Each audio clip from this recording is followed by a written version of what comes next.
Hi guys, subong gali ma-install ang Peace Wi-Fi no. Pod ko akong paisa.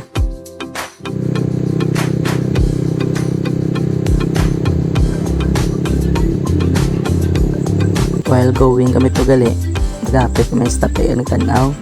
Kay guba gali la dyan, gina-renovate ni Goro subong. So, kadayon sa buong mga travel, pakad ko sa Takaw, which is dito kami na-install sa Peace Wi-Fi. Subong gali, ari ito subong sa may mahuganihan, ang famous nga tambayan, and may mga gagmay ding mga cafe nga pwede ka magkaon. And sa tambayan lang namin ginading area.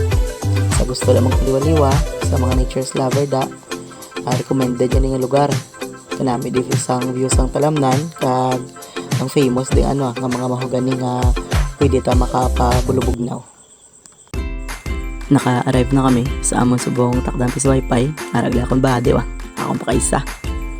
And alas manong buligan yung after siya naglinga mo takdan. And ang source amon Wi-Fi is PLDT. First na amon gin tester ang LAN. Okay man, namin man na connection.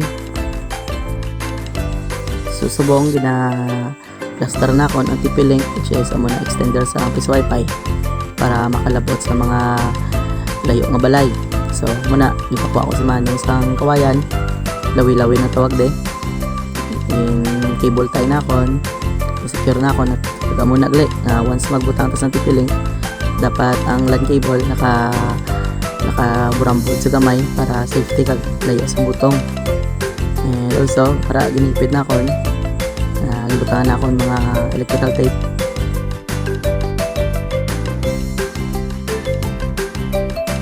Subong gina-plaster ko na TP-Link, kaya tapos ko na siya set up. Grabe man yung nagyan tayo ay salaan man nga gapaningit ni Jamingo wala bunga man. Para yung buligan ko ni Mano kay kakatikaw ang antena kay pinapabaka okay para ayos blaw. Yawan kami plaster na duwa. Ako laman isa gakwat. Then daw nakita namon nga daw gatabon gid ang Domingo. Kaya gatabon to ang Domingo, hindi sad na namon nga hindi namon ibutang sa wala sa vlog. After sa pag-install namon, ari na ang Peace Wi-Fi gagana na. Another unsatisfied customer naman. Joke.